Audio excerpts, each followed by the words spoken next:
We want to turn now to our political analyst Joe Fleming and Ted Nesi for a closer look at the races tonight. Hey, guys.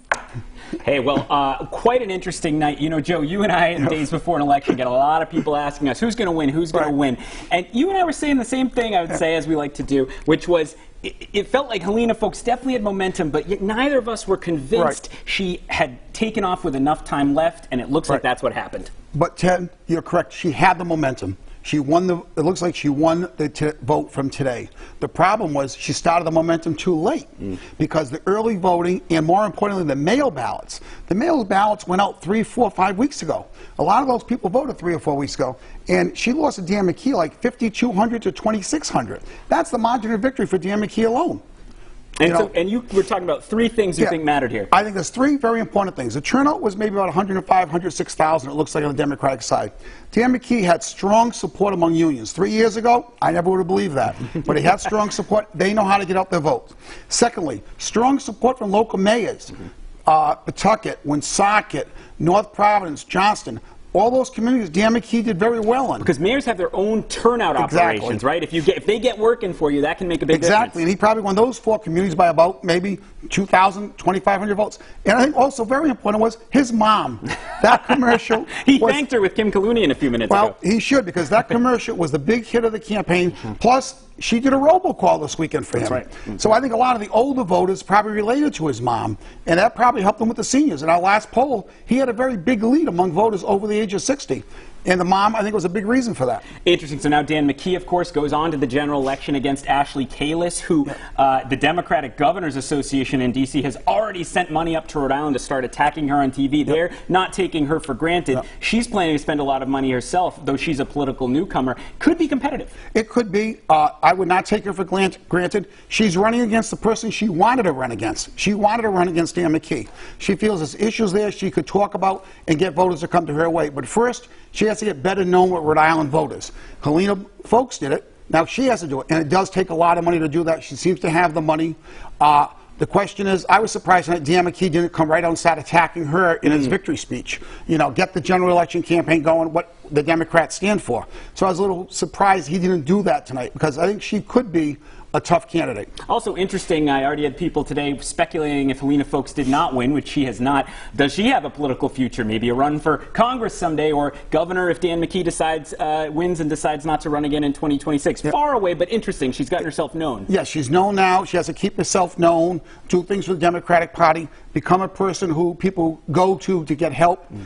You never know what's going to happen with congressional seats, Senate seats. And again, 4 years from now, if whoever the governor is, it may not be Dan McKee. If it is him, he may not run it. If it's the Republican, there's an open seat to run for. Let's quickly also take a look at the Providence mayoral results. This is a huge race because this is basically the general election. No Republicans or independents filed, so this Democratic primary result tells us who will, short of a meteor strike, be the next Providence mayor, and that is Brett Smiley, former Gina Raimondo aide, former Jorge Elorza aide. Brett Smiley, we thought he was the front runner all along. He had the most money. He did what he needed to do. He did what he needed to do, and I think he was very smart. He talked about issues that the voters want to know. Street cleaning, trash pickup, plowing.